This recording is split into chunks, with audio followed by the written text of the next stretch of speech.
ओम नमः शिवाय। शिव ओम।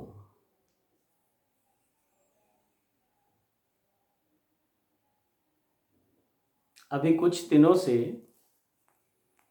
ओशो के काफ़ी मित्रों से चर्चा हो रही है। फेसबुक के माध्यम से, यूट्यूब के माध्यम से, फ़ोन कॉल के माध्यम से। ये सब वो लोग हैं जो ओशो को पढ़ते हैं, ओशो को सुनते हैं और ये मैं कह सकता हूँ कि ध्यान ये नहीं करते, केवल ओशो को पढ़ते हैं।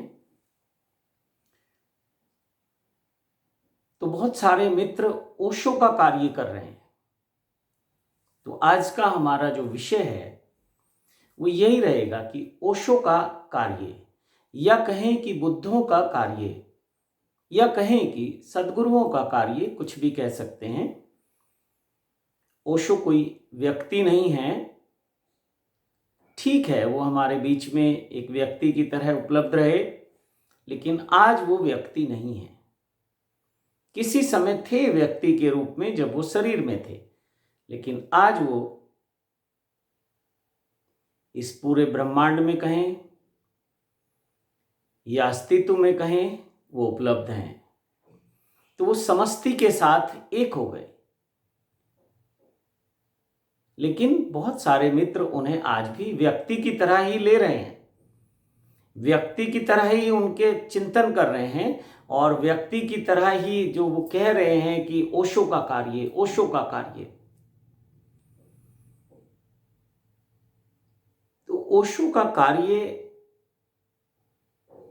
कैसे आप कर सकते हैं, सोचो जरा।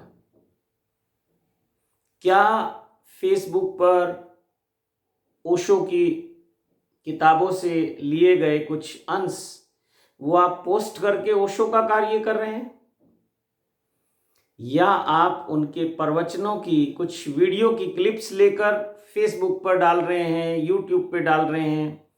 क्या ये ओशो का काम है? या फिर वाद विवाद में आप उलझे हुए हैं अपने ही लोगों के साथ? क्या ये ओशो का कार्य है? लगभग लगभग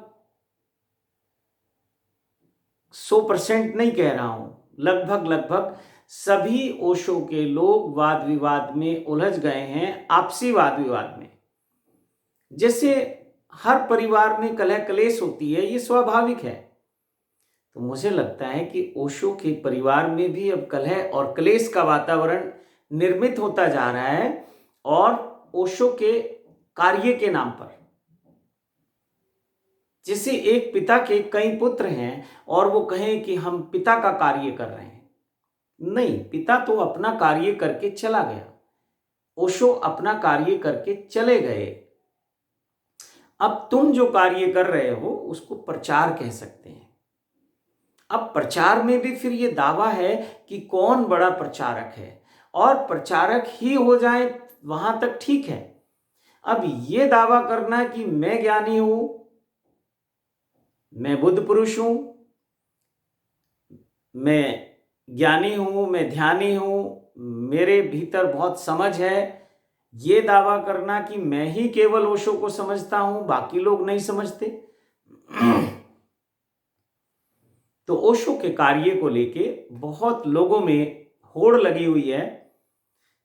बहुत सारे सेंटर बन गए, बहुत सारे ग्रुप बन गए।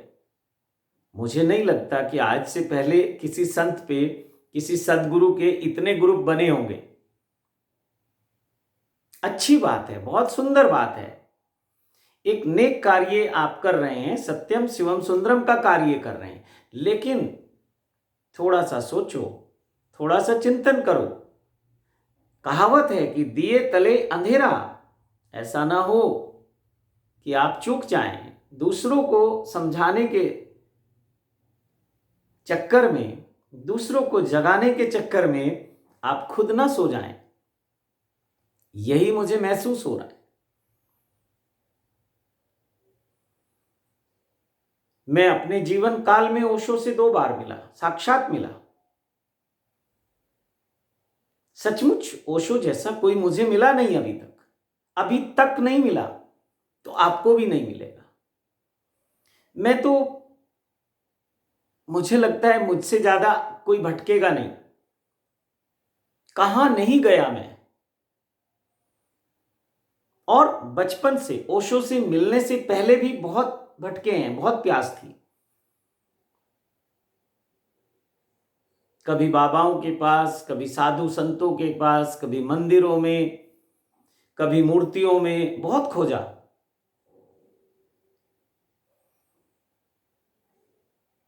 तो ओशो के बाद भी मैं बहुत जगह गया। ओशो को पढ़ा भी मैंने, ओशो को पिया भी मैंने, ओशो को जिया भी मैंने। ऐसा नहीं सोचना कि मैं उधार बातें बोल रहा हूं, अनुभव से बोल रहा हूं। तो जब भी ओशो के लोग लड़ते हैं, या वो वाद विवाद में उलझते हैं, या वो सुपीरियरिटी कॉम्प्लेक्स उनमें आ जाता है, तो फिर मुझसे रहा नहीं जाता। मैं कुछ ना कुछ थोड़ा सा समझता हूं कि ये मेरा कर्तव्य है।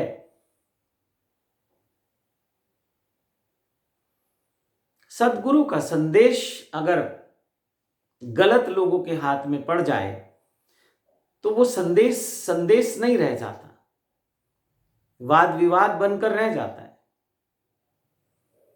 अभी फेसबुक पर एक मित्र की मैंने पोस्ट पढ़ी।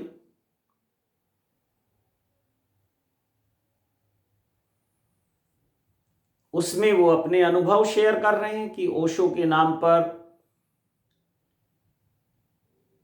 डाकू आ गए हैं। अगर आपको वो पोस्ट देखनी हो तो श्री कल्याण गुरुजी करके फेसबुक पे एक ग्रुप है, उसमें आप पढ़ लेना। प्रदीप उनका नाम है, और मुझे लगता है बहुत प्रतिभाशाली हैं। लेकिन वो जो प्रतिभा है वो कहीं गलत डायरेक्शन में जा रही है, वाद विवाद में जा रही है।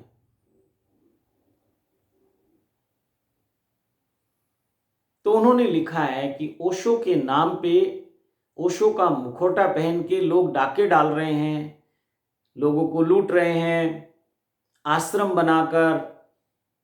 उन्होंने लिखा है कि मैंने दिल्ली के एक आश्रम में फ़ोन किया तो उन्होंने कहा कि 1,000 रुपये पर डे लगेगा अगर आप यहाँ ध्यान करने आएंगे। वो कहते हैं मैंने रुड़की के किसी आश्रम में बात की, उन्होंने भी मुझसे उल्टे सीधे पैसे मांगे, और उन्होंने इस तरह के कुछ अनुभव किए। तो मैं ये कहना चाहता हूं कि जिसने आश्रम बनाया है, आश्रम तो किसी गुरु का होता है, सदगुरु का होता है, उसके बाद जो चीजें बनती हैं वो दुकानें होती हैं। गुरु के नाम पे बिजनेस होता है, धंधा होता है, पाखंड होता है। ओशो खुद कह गए कि मेरे बाद बहुत सारे लोग मेरे नाम से दुकानें खोलेंगे, और इसमें आप दूर क्यों जाते हो। और लोगों ने भी खोली ओशो के नाम पे दुकानें, ओशो के परिवार के लोगों ने भी खोल ली, उनका भी हक है। तो ये होता रहेगा। अब आप ये कहें कि कोई ओशो का भाई बन के हमें लूट रहा है, कोई ओशो का परिवार का सदस्य होके हमें लूट रहा है, तो जब सारी दुनिया में लूट है तो उनका भी हक है, आपका भी हक है, आप भी एक आश्रम बनाओ। उन्होंने कैलकुलेशन डाली कि सोचो कि 1,000 रुपये प्रति व्यक्ति और आश्रम में 50 लोग हों तो कितना हो गया, आप खुद जोड़ लो। तो प्रदीप मेरे भाई, मैं आपसे कहना चाहता हूं ये कैलकुलेशन आप करो, लेकिन जिस दिन आप आश्रम बना लोगे उस दिन आपको समझ आएगा कि आपकी इनकम कितनी है, कमाई कितनी है, कितना आपने डाका डाला।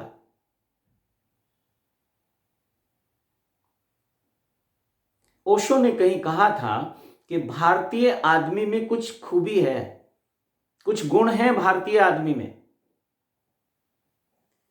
उन्होंने कहा कि भारतीय आदमी अगर 10 रुपये आपको देगा तो वो आपसे 11 रुपये जब तक वसूल नहीं करेगा, और ज्यादा सोच लो आप, 15 रुपये, 20 रुपये, 100 रुपये जब तक वसूल नहीं करेगा आपको छोड़ेगा नहीं।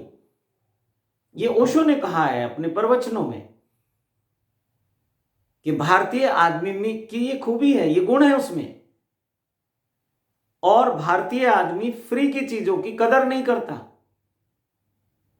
अमृत भी मिले तो नहीं लेगा, और पैसे से अगर जहर मिले तो भी वो लेगा और उसका उपयोग करेगा। और मुझे जहां तक याद है, भारत में सबसे पहले जो शुरुआत की पैसे लेने की, या एक फिक्स चार्जेस की, या कंट्रीब्यूशन की, पैसे लेना कहना ठीक नहीं होगा, एक कंट्रीब्यूशन, आपकी सहभागिता के नाम पे कुछ राशि फिक्स की गई, वो ओशो ने की। ओशो के प्रवचन सुनने के लिए भी पैसे लगते थे। मैं ओशो के सामने भी, ओशो के आश्रम में गया, पूना में जो इंटरनेशनल कम्यून है, ओशो के बाद भी एक बार गया। वहां एंट्री भी नहीं है आपको, बिना उस डोनेशन कहें, चार्जेज कहें, कंट्रीब्यूशन कहें, पैसा कहें। और ये बहुत सुंदर व्यवस्था है, बहुत ईमानदारी की व्यवस्था है। अंदर जाने के बाद कोई भेद नहीं है, कोई क्लास नहीं है कि फर्स्ट क्लास के आप व्यक्ति हैं, सेकंड के हैं, थर्ड के हैं, कैटेगरी नहीं है। जबकि हमारे जो, खास करके मैं हिंदू धर्म की बात कर रहा हूं, सनातन धर्म की, वहां कैटेगरी हैं। जो लोग बड़ा पैसा देते हैं उनको बड़ा सम्मान मिलता है, जो छोटा पैसा देते हैं उनको छोटा सम्मान मिलता है। आप जो धार्मिक आयोजन होते हैं उनमें देखो, जो दान दाता हैं उनके लिए सोफे लगाए जाते हैं, वीआईपी एक गैलरी बनाई जाती है उनके लिए, और जो साधारण आदमी है उसको दरी या कालीन या मैट उसके लिए उपलब्ध होता है, वो नीचे बैठता है जमीन पे। और जो और सम्मानित लोग हैं और बड़े दानदाता हैं, उनको वो संत अपने मंच पे बैठाते हैं और उन्हीं का गुणगान करते रहते हैं, भगवान का कम उनका ज्यादा। इसलिए ये फ्री वाले जो लोग हैं भारत में, इन पे हजारों करोड़ रुपए हैं। और अगर ओशो के आप किसी भी आश्रम में जाके देखोगे और उनसे पूछोगे कि जरा अपनी बैलेंस शीट बताओ, तो वो माइनस में होंगे। ये मैं लिख के दे देता हूं, पूना कम्यून से लेके और जो भी आश्रम खुले हैं, कई आश्रमों को मैं बहुत नजदीक से जानता हूं, उनकी व्यवस्था को जानता हूं, और जो उनके संस्थापक और संचालक हैं उनको जानता हूं।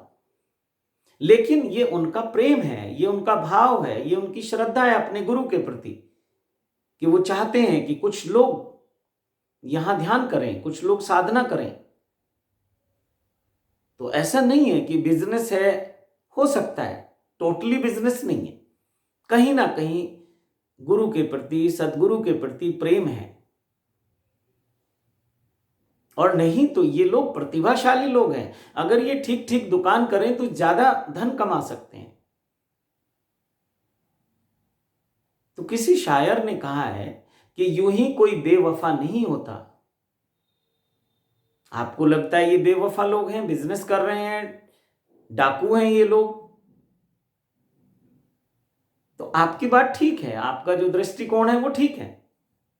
लेकिन मुझे लगता है अभी अनुभव की कमी है। तो यूं ही कोई बेवफा नहीं होता, कुछ तो मजबूरियां रही होंगी।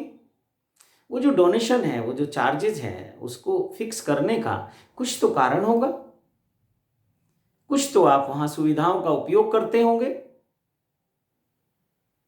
कुछ तो व्यवस्था में खर्च होता ही है।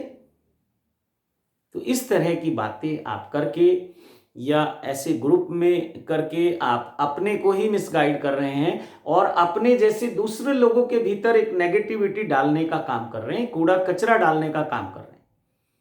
अगर आपकी पॉकेट अलाउ नहीं करती तो आप ना जाइए। ओशो के ऐसे भी आश्रम हैं कि जहां 1,000 रुपया पर डे है, कहीं 10,000 रुपये पर डे भी आपका खर्च होने वाला है, कहीं 500 रुपये भी होने वाला है, कहीं 100 रुपये भी होने वाला है। और ओशो के ऐसे भी आश्रम हैं जहां आप अपनी इच्छा से कुछ सहयोग अपना दे सकते हैं। और ऐसे भी आश्रम हैं कि आप कुछ भी नहीं देंगे तो भी वो आपका स्वागत करेंगे ध्यान के लिए। लेकिन ये सब राजनीति और ये सब जो आप बातें कर रहे हैं, इनके लिए प्रवेश नहीं मिलेगा। तो ये मित्र जो हैं फिर कहते हैं कि मेरे फार्म पे आ जाइए। कुछ खेती की जमीन इनके पास होगी, वो अभी इनकी नहीं है, इनके पिता की है। इन्होंने एक पिक्चर डाली है, ये एक बैलगाड़ी में बैठे हुए हैं, बैल को हाँक रहे हैं और कुछ खेत नजर आ रहे हैं, तो वो इनका फार्म है। लिखा है इन्होंने एक दूसरे मित्र से वार्ता में कि मैं बुलंदशहर से हूं। बहुत अच्छी बात है। अभी ये जमीन भी आपके पिता की है, और इस जमीन पे आप बड़ा आपका कितना फार्म है मुझे नहीं पता, ये एग्रीकल्चर फार्म की बात कर रहे हैं। एक छोटा सा 100-200 गज का आप ध्यान केंद्र बनाइए और उसका संचालन करिए, उसकी स्थापना करिए, और फिर आप दूसरे लोगों से बात करिए। तो मैंने कल एक पोस्ट ऐसे भाव उठा उनके, उसको देखकर, तो मैंने कहा कि ओशो का कार्य, तो उनका कमेंट आया कि ओशो का कार्य करना सब हर व्यक्ति का कर्तव्य है। अब जो बुद्ध से जुड़ा है, महावीर से जुड़ा है, नानक देव जी से जुड़ा है, कबीर, यहां तो जितने मनुष्य हैं उससे ज्यादा गुरु हैं। एक आदमी 10-10 जगह भी जुड़ा हुआ है, तो गुरु तो 10 हैं, लेकिन 10 शिष्य 10 गुरुओं के साथ नहीं है। और ये सुंदर व्यवस्था है। तो इसलिए किस किस को आप जोड़ेंगे, किस किस से लड़ेंगे, झगड़ा करेंगे कि हर व्यक्ति का कार्य है कि ओशो का कार्य करो। तो जो मेन बात मैं कहना चाहता हूं इस पूरे अपने वीडियो में, वो ये है कि ओशो का कार्य कोई नहीं कर सकता जब तक वो ओशो के उस तल पे ना पहुंच जाए। जिस बुद्धत्व को, जिस परमात्मा को ओशो ने अनुभव किया, जब तक आप उसको अनुभव नहीं करेंगे तब तक आप ओशो का कोई कार्य नहीं कर पाएंगे। ये मैं सबके लिए बात कर रहा हूं, अपने लिए भी कर रहा हूं। और जिस दिन आप उसको अनुभव कर लेंगे, उसलिए उस दिन फिर ओशो का झंडा उठाने की आवश्यकता नहीं है। उसलिए फिर अध्यात्म आपके लिए एक है। बहुत सारे संत आएंगे जाएंगे, यहां अध्यात्म वहीं का वहीं रहेगा। प्यास से भरे हुए लोग आते रहेंगे, कुछ लोग अनुभव करके अपना निकल जाएंगे, और कुछ लोग यहां लड़ते झगड़ते रहेंगे, और कुछ लोग कहेंगे कुछ मिला नहीं। तो इसलिए ओशो का कार्य आप ना करो, मैं कहता हूं आप अपना कार्य करो। पहले तो अपने आप को इतना सक्षम बनाओ कि कोई आश्रम वाला अगर आपसे 1000 रुपये मांगता है तो आप 1000 तो दो, 100 रुपये और दो उसको, कि ये मेरी खुशी है कि आप एक अच्छे कार्य का आयोजन कर रहे हैं। अब इनको ये लग रहा है कि जो ओशो के आश्रम है वो पैसे क्यों ले रहे हैं, ओशो के नाम पे बिजनेस चल रहा है। जहां भी पैसे का लेन देन है वो सब बिजनेस है। वो चाहे दान के नाम पे लिया जाए, चाहे डोनेशन के नाम पे लिया जाए, चाहे गौ सेवा के नाम पे लिया जाए, मंदिर निर्माण के लिए लिया जाए, या मंदिर में रखे हुए दान पात्र हो, वो आपको उकसा रहे हैं कि इसमें दान डालो कुछ। तो वो सब बिजनेस है, दुकानें हैं, मैं मानता हूं, लेकिन व्यवस्था ऐसे ही चलेगी। इसके अलावा और कोई तरीका नहीं है व्यवस्था को चलाने का। धन जो है अपने आप में एक बहुत बड़ी शक्ति है। किसी शायर ने कहा है पैसे के लिए कि पैसा खुदा तो नहीं है, लेकिन खुदा से कम भी नहीं है। और मैं ये कहता हूं कि यहां दो ही शक्ति हैं, एक परमात्मा है और एक पैसा है। परमात्मा दिखता नहीं है जल्दी, परमात्मा का अनुभव भी इतने जल्दी नहीं होता, लेकिन पैसा दिखता भी है, अनुभव भी होता है। और जो परमात्मा का अनुभव आप करना चाहते हैं या संसार की कुछ सुख सुविधाओं का भोग करना चाहते हैं, पैसा उसमें बहुत उपयोगी है, सहायक है। तो परमात्मा से भी ज्यादा जरूरी पैसा है। और ओशो ने इसको कहा है कि जो भी सन्यासी है, जो भी आध्यात्मिक पथ पे चलने वाले लोग हैं, वो भिखमंगे नहीं होने चाहिए, वो शहंशाह की तरह जीने वाले लोग होंगे तो वो इस मार्ग पे आगे बढ़ पाएंगे। और ये शहंशाह कोई तभी हो सकता है जब वो अपना कर्म करे। ओशो ने कहा कि अब दान दक्षिणा पे साधु संतों का जीवन चलने वाला नहीं है। और ये आप देखते जा रहे हैं, भारत में भी उस तरह का कल्चर आता जा रहा है। एक समय था बड़े बड़े राजा महाराजा उन आश्रमों की, मंदिरों की या संतों की जरूरतों को पूरा करते थे। फिर राजे महाराजे खत्म हुए तो ये दान दक्षिणा को बहुत ज्यादा बढ़ावा मिला और आम आदमी से पैसा मांगा जाने लगा। आज भी मिलता है, बहुत लोगों के पास आलीशान आश्रम है, बहुत पैसा है, बड़ी बड़ी गाड़ियां हैं, तो अच्छी बात है, उनमें कुछ तो है जो आप उनको दान देते हो। तो कुछ तो ओशो में भी है, कुछ तो ओशो के आश्रम में भी है कि आप वहां जाना चाहते हो। अगर आपके पास पैसे नहीं है, आप निवेदन करो। बहुत सारे ऐसे आश्रम हैं जो आपको अलाउ करेंगे, आपका स्वागत करेंगे कि आप आ जाइए, आप ध्यान करना चाहते हैं, आप आ जाइए। और अगर आपको नहीं मालूम हो कि वो ओशो के आश्रम कहाँ हैं, तो मैं बता दूंगा वो पता। और अगर वो ओशो आश्रम के संचालक ना करेंगे तो मैं उनसे बात कर लूंगा आपके लिए। कोई भी हो, कोई कोई साधु हो, सन्यासी हो, आम आदमी हो, या वो ओशो के लोग हों या किसी और गुरु के लोग हों, अगर आप ध्यान करना चाहते हैं तो। और जरूरी थोड़ी कि ओशो के आश्रम में ही जाके ध्यान होगा। आप कहीं भी ध्यान कर सकते हैं, किसी भी आश्रम में कर सकते हैं, अपने खुद के फार्म में कर सकते हैं, अपने घर में कर सकते हैं। बहुत स्थान है ध्यान करने के लिए और बहुत लोग आपकी मदद करने के लिए तैयार हैं। लेकिन आपको मुझे तो ओशो की फोटो टांगनी है और ओशो से ही पूछना है कि ध्यान कैसे करूं, तो आपके हाथ खाली के खाली रहेंगे। जीवित गुरु खोजना पड़ेगा और जीवित गुरु आपके अहंकार को चोट करेगा।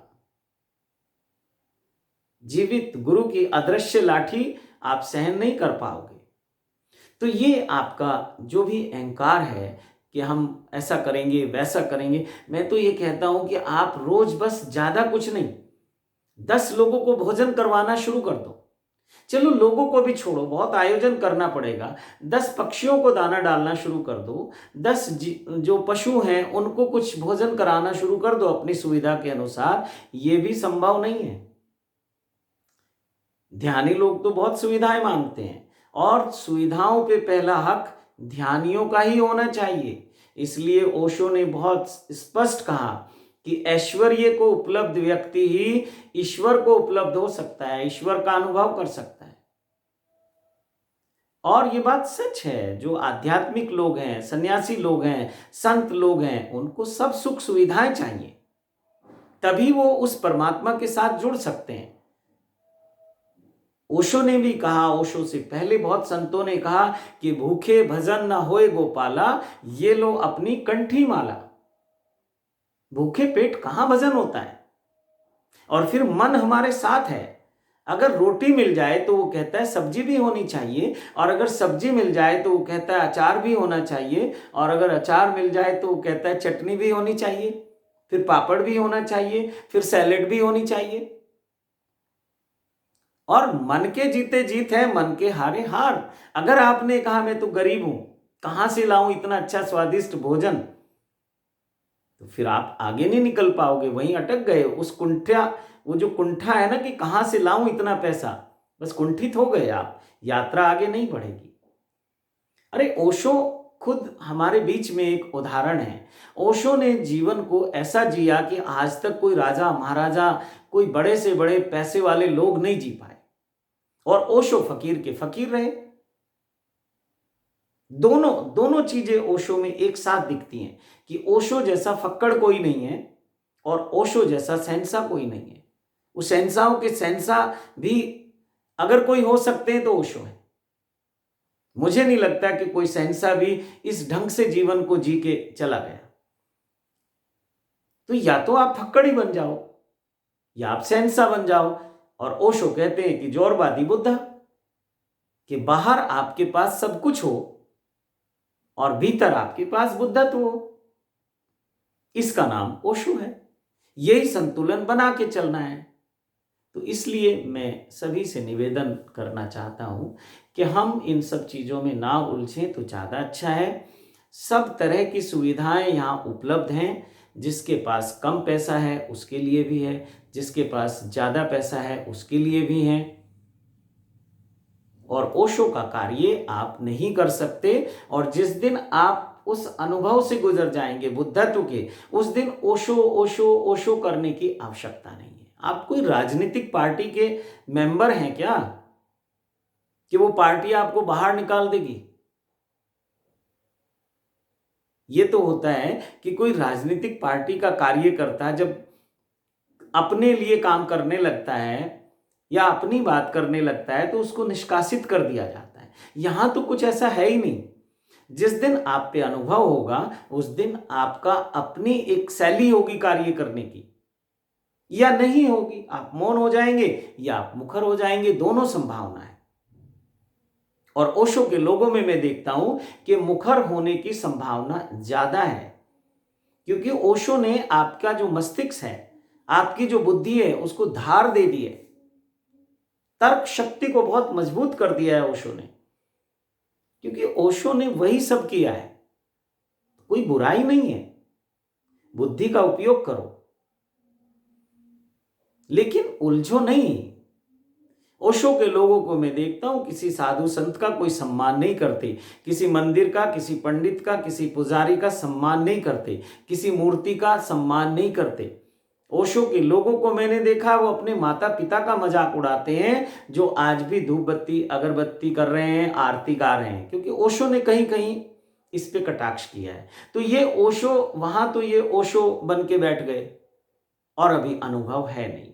तो ओशो का कार्य आप छोड़ो, जो लोग कर रहे हैं उनको करने दो। लेकिन जिस दिन भी आपको लगे कि ओशो का कार्य करने में या ओशो के लोगों के बीच में आपको अनकंफर्ट लगता है, आपको पीड़ा हो रही है, कोई पैसे ले रहा है तो आपको पीड़ा हो रही है, तो आप अपना रास्ता बदलो। आप लड़के कभी नहीं पहुंच पाओगे, उलझ जाओगे।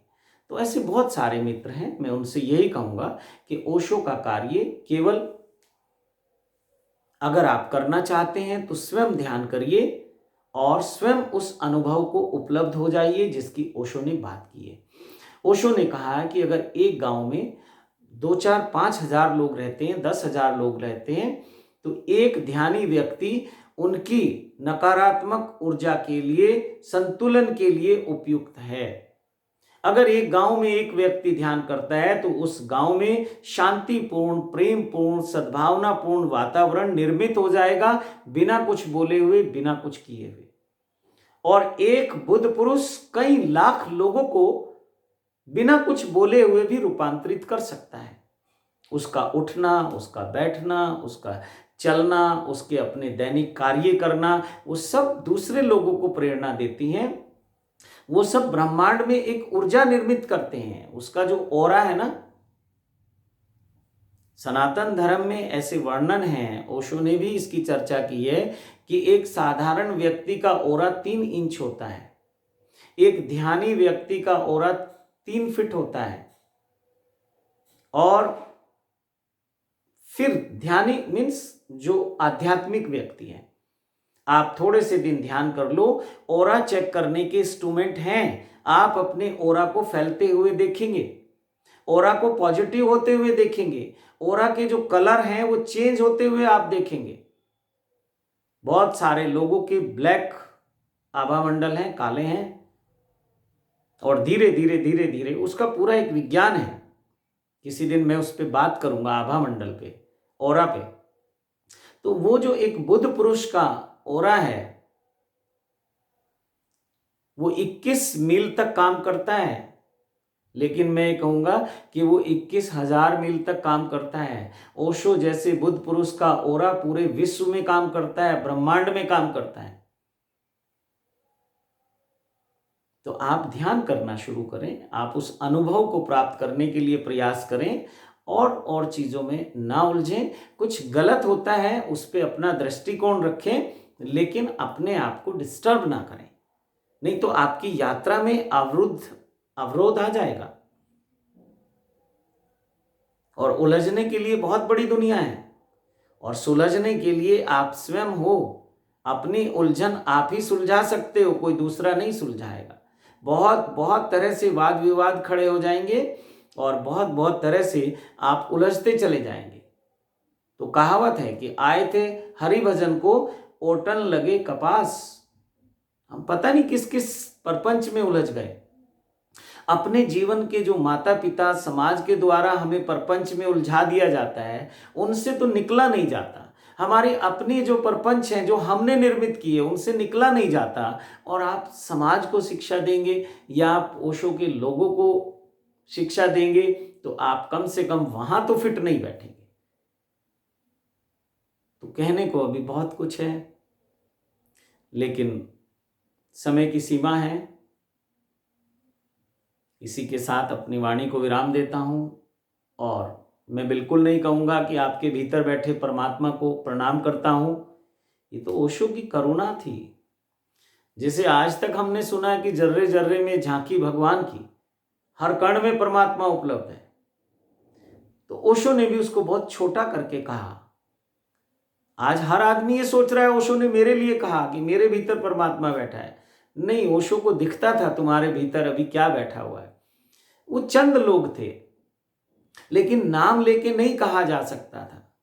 और ये परमात्मा अवतरित होगा ध्यान से, साधना से, समाधि की यात्रा से। तो मैं तो नहीं कहूँगा अभी, क्योंकि मेरे सामने ये फ़ोन है जिस पे मैं वीडियो बना रहा हूँ, तो अभी आप मेरे सामने नहीं है, तो मैं नहीं देख पाऊंगा कि आपके भीतर क्या बैठा हुआ है। परमात्मा तो जहाँ बैठा है वहाँ तो मस्तक अपने आप झुक जाता है। तो ओशो बहुत करुणामयी चेतना ओशो की है। वो हमेशा झुकते रहे, सबके सामने झुकते रहे, सबको प्रणाम करते रहे और सबको याद दिलाते रहे कि तुम्हारे भीतर बैठे परमात्मा को प्रणाम करता हूँ। बस मुझे तो अभी यही भाव है कि मैं आप सबको कोटि कोटि प्रणाम करता हूँ। शिवोम शिवोम शिवोम। ओम नमः शिवाय।